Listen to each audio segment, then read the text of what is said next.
Let me tell you a little story to lead you into today's topic. I was a junior associate and I had an amazing Australian client that was the pioneer in cinemas. They had Cinestar, Cineplex, and the multiplex cinemas that we now think and take for granted. But back then in the 1990s, Dubai didn't have multi-cinema complexes and things like that. And the Majid Al Futtaim group was the first group that my client approached and wanted to do a joint venture to create a Cineplex effectively with them.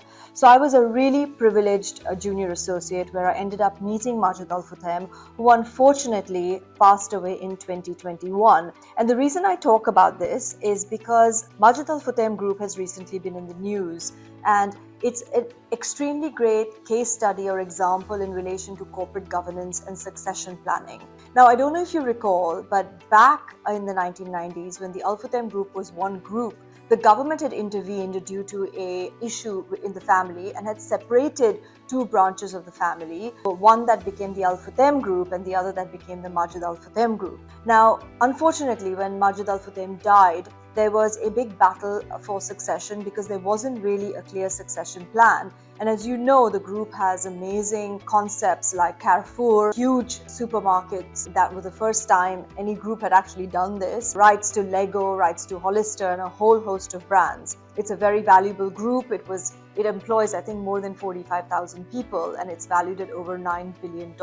So the government effectively stepped in to take over certain parts and certain control of the group in order to ensure that the wealth preservation and the aspects of corporate governance, the continuity, etc. was assured. Unfortunately, sometimes when you have a patriarch who passes away and has built an empire, and there isn't a clear succession plan, there can be internal struggle and internal strife between the successors. In this case, there were 10 heirs in the Majid Al Futtaim group. Now, recently, the Majid Al Futtaim group has been in the news again because of the internal strife, and effectively 5 government board members have been appointed and 4 members of the family remain on the board. Now, there are certain aspects to this that I wanted to talk about. One is inheritance and control, one is board composition, the other is strategic direction of the group, and estate management, because obviously there are many properties and real estate aspects to a group like this. I also had the pleasure of meeting Majid Al Futtaim when I was working on a doll project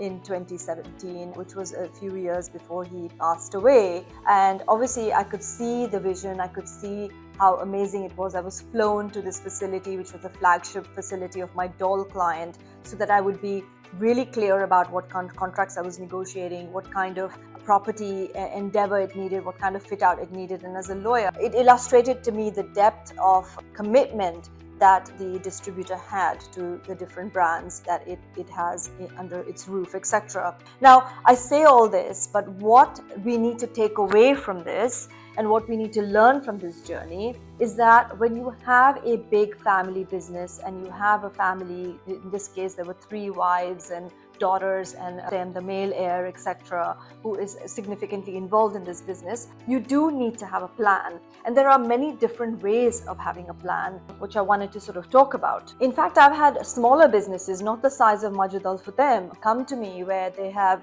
effectively grown the empire. The grandfather started the business, the father continued the business, the son has now graduated from Stanford or Harvard or Yale, done all the great things, Wharton educated business school. But then when it comes to actual application, you need to have buy-in of every single family member to create a structure. And the structures in relation to corporate governance and succession can be many different types of structures. There is no one size that fits all. I know that foundations are kind of a big fashion at the moment, and you know some of my views around foundations, where I do not think, again, it fits every single family.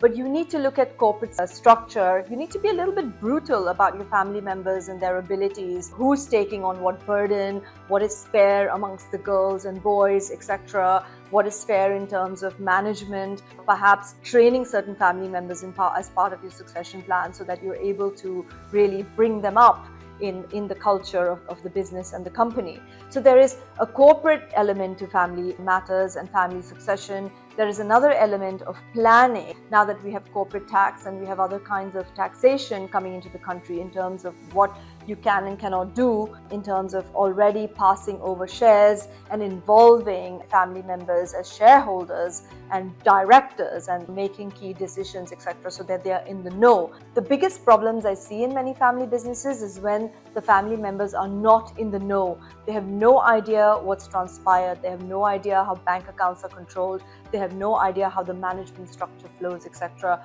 And those are the things that cause the most problems. But here I really wanted to applaud our government, because what we see is that government intervention is not necessarily the norm when there is a breakdown in a family succession issue or a family structure due to the passing away of the leader of the family or the matriarch or the chairman. But what the government's really done here is preserving the wealth and ensuring that everyone works together for the greater good. Because if you have 45,000 people employed in your business, you're a significant source of jobs for the economy, you're a significant source of retail brands for the economy, you have a significant food business in the economy, etc., then all of this is extremely significant. And to be honest, this is one of the reasons why we constantly hear about people moving to the UAE. We are now hearing about a lot of UK-based people moving to the UAE because of the unfortunate changes in the current UK tax regime, perhaps. And what they're seeing is sort of a place where they can do business, have their families, and have government-backed and government support in relation to the policies and in relation to the rules that surround foreign direct investment and other ways. So my point here is the moral of the story from what I've seen in all these 31 years in the UAE is that the government works towards building up the local businesses and building up these brands, which are significant powerhouses and play a huge role in making our economy what it is today. Thank you so much for watching Think Tank. That's a lot to digest, and I'll do a whole series on family business and succession issues, as I know it is a raging hot topic at the moment.